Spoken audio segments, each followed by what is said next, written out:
No, we can't play music. Instagram went crazy. I played R. Kelly and they took me off live. It is nuts.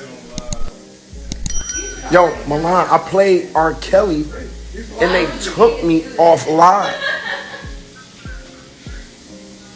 We played Bob Marley, not an issue. We played one R. Kelly record and they took us off live. I can't. I'm talking to my people. I love my fans. Yo, we played one R. Kelly record. Bart, no cap. We played jamming twice. Bob Marley. They said nothing. As soon as he played R. Kelly, Instagram flagged me and kicked me off. That's crazy. No, don't play that. No more. Turn it off. Turn it off. Play something else. We played that. They don't rock with him? We played everybody when R. Kelly came on. Instagram kicked me off live. They won't kick you off this.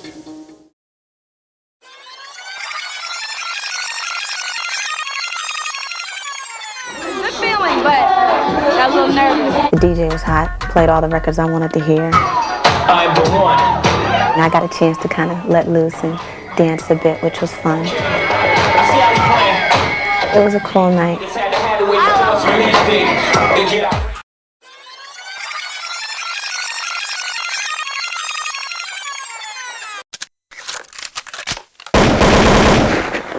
Now, it don't take a genius to recognize why so many in the world still are holding on to these false narratives that have been perpetuated by these federal witnesses, and it's no surprise how a lot of people who claim to be supporting for the justice are all over the place with their thoughts.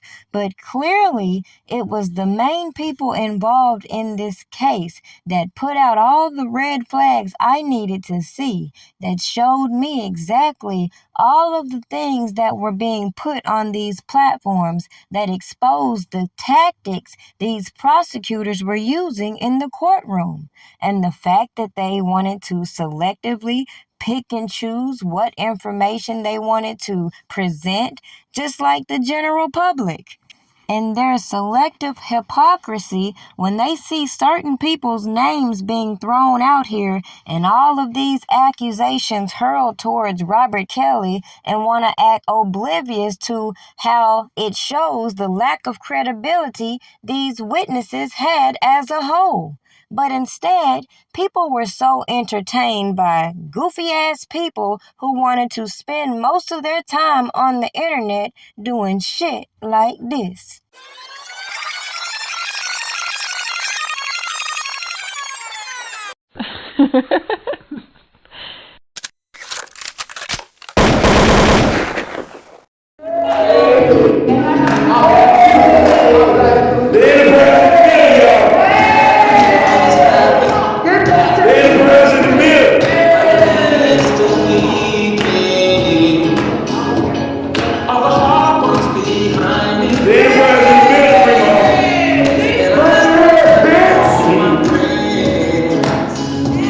I'm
these years, I've made it perfectly clear.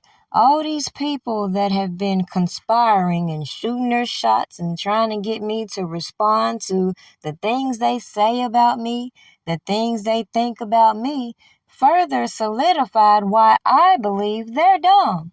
Yet, if all these people claim they're here for R. Kelly, why in the fuck is it necessary for them to keep going and going and going and targeting individuals that ain't got shit to do with the topic at hand? Make this shit make sense. Oh, 'cause y'all didn't want to believe me, as I told you. A lot of these criminal-minded individuals get on these platforms, letting these people gas them up and trying to deflect from the bullshit they were participating in behind closed doors, which I feel like the federal government needs to investigate all these simple-ass motherfuckers, including the granny squad in the back. Bitch.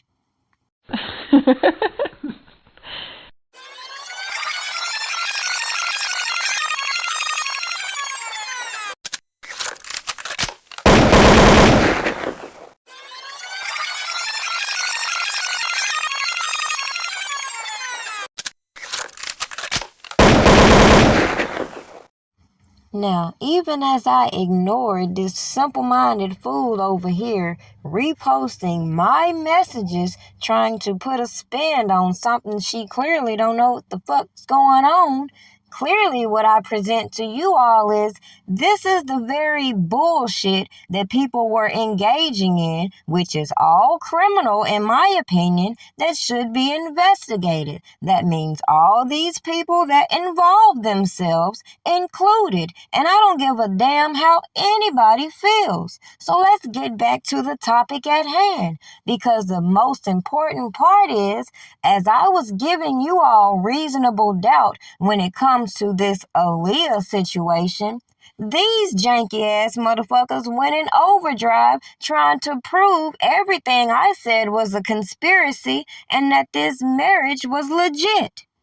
Yet even as I told and showed you where a lot of this information was coming from these janky ass groups, from this janky ass so-called inner circle, and from a lot of these damn fanatics, it should be a no-brainer how individuals were able to monopolize these platforms and take your focus clean off of all of these witnesses, including the deceased Jane Doe Aaliyah. Make this shit make sense. How do you have a deceased Jane Doe, you spin the narrative to the public, this man is a danger to the community, meanwhile, throughout 2 trials, you can't produce not one goddamn minor, but you got all these pages that are activated to talk about bullshit.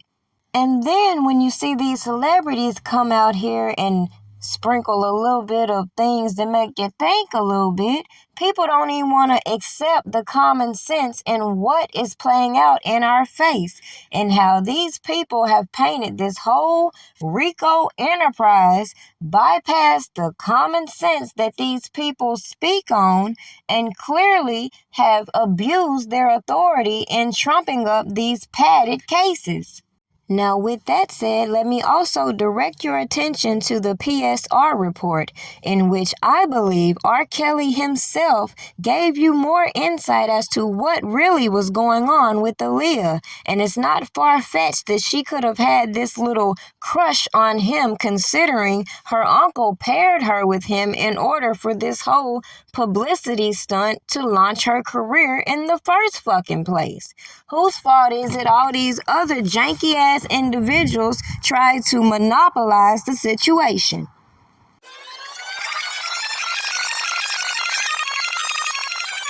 And now The Aaliyah story about how he got her pregnant and trying to get married to her and everything else. And now that's, it's always been the rumor for all these years, but now it's actually come forward and established in a court of law and so forth. When you heard about that, R. Kelly's conviction and knowing Aaliyah the way you did, how did you feel? She was very complex. Like I said, she was easy to love. Can't judge choices she made in her life. She was very in control of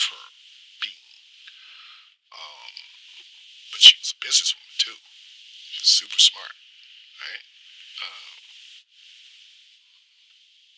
I think she was in control of that situation, even at her age, 100%. At 15? Oh, yeah. Well, I say she was mature beyond her age. Like, that's how age ain't nothing but a number. Name her first album, yeah. You know, she was 15 going on 30. Easy. So, she was in control of that whole situation, you know. I don't judge her, but she was very smart and very mature and very in control of her situation. I don't believe 1 minute that Aaliyah was made to do anything that Aaliyah didn't want to do. Now, I believe his response captured exactly what he wanted it to. But then you had old Vlad trying to say, oh, at 15, he know exactly how these people in the industry like to exploit other talent to launch these girls' careers. So when he said he believes Aaliyah was in control, I believe she was perfectly aware that she needed to try to play nice to R. Kelly in order for him to help her. Does that mean that I believe they became intimate? Does that mean that I believe they had an inappropriate relationship? And does that exclude the fact that in that time they could have became best friends as they proclaimed to the public? But then when you got janky ass motherfucker people like this who prosecutors use and give an immunity deal to lie when he clearly says this. Parents, when you knew that's what he was about to do, why didn't you call them? All right. This is what. All right, let me tell you. I didn't call the parents. I worked for Robert. I worked for Robert Kelly. Listen to me. I worked for Robert Kelly. Okay, this just happened. When we get to Chicago, I talked to Derrel. I say, man, what you doing, man? You can't do this, man. I'm supposed to call Derrel, but my loyalty was to Robert. Right there. I didn't know he was sleeping with him. Well, you knew he was about to marry her. You knew it was uncomfortable, that it was illegal. You was uncomfortable. She was minor. And just like that, people can implant this whole pregnancy rumor out there to validate the stupidity of it all, and then people are going to overlook this pattern that Demetrius Smith clearly put into place by taking the likes of Tiffany, Hawkins, and other individuals to Susan Loggans, who made a career extorting Robert Kelly as these so-called victims sit back and collect a bag. And now the general public says that because Robert Kelly's people settled all of this bullshit behind his back, presumably, he is accountable for this whole RICO conspiracy. Make this shit make sense. She's a sweetheart. Now, that's what it came to. As far as the illiteracy and he couldn't read and things of that nature,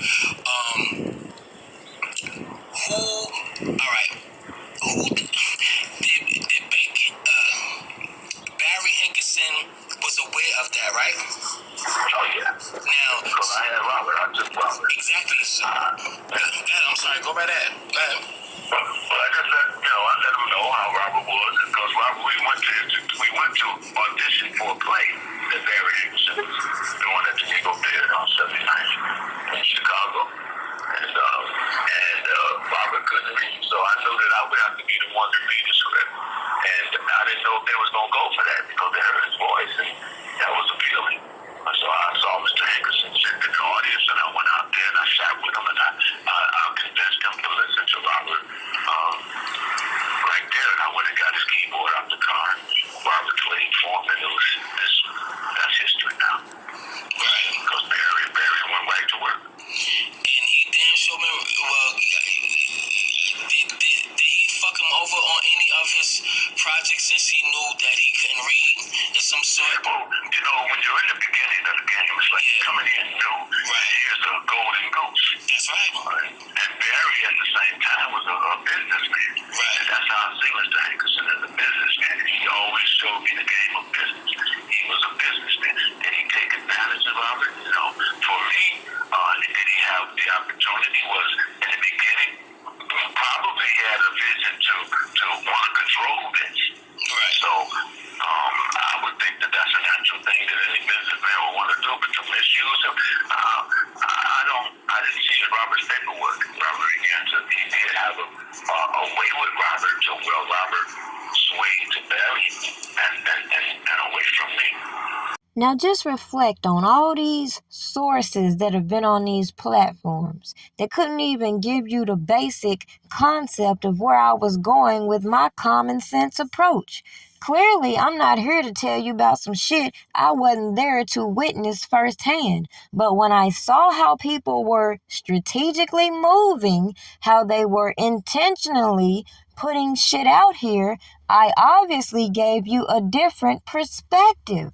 So with that being said, even in this Chicago case, we see how Derrel McDavid, for example, was allowed to backpedal on just doing his job. But over here, when it comes to him being involved with this whole alleged marriage, we don't hear shit. Just like we don't hear shit about the fact that this girl, Javante Cunningham, had no dealings with Aaliyah. This was Sparkle's backup dancer, which all could be verified. But when you have individuals like Gayle King, who can get on their platform and play dumb like none of these girls know each other, that is where I have a problem with the media. Number one, these aren't girls. They're women. Some of them young women, but women nonetheless. So I guess some are just going to have to excuse me for having the basic common sense and being able to understand what some of these people say when they speak without trying to maliciously twist what they're saying to fit the narrative that I want to paint. Just like when I told you how all this shit coming on these platforms looked in the midst of a RICO damn case. But some things you just can't make sense to crazy-ass people. No, it doesn't take a genius to recognize the motivating factors behind these individuals playing their roles in keeping R. Kelly down. It also don't change the fact that I stand 10 toes down to all the information that I presented to you as all of these key players exposed themselves and others. But hey, who am I to speak up against the people who are holding this intellectual property and trying any way and every way to get their come up?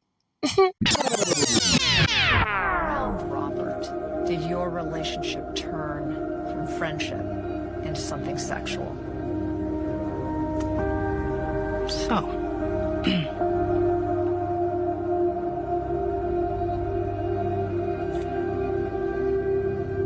pause, please.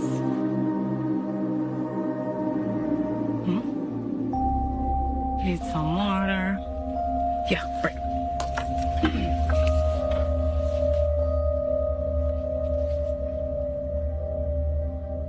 Why the fuck you lying? Why you always lying? Oh my God, stop your fucking lying. He is not being stolen from with our small group that's working very closely to help him. And like I said, the main goal for Not Supposed to Be was to get it released for his birthday. That song has a lot of meaning to R. Kelly. It was not released properly in the sense of it went through the wrong channels. This person has taken control of the music and distributing it through Some Brother Love Records. And so it's not a direct R. Kelly. So please know that it's listed under Rob, and all proceeds right now are going into a fund called Some Brother Love Records. Facebook lied to you. Radio lied to you. Radio fuck you.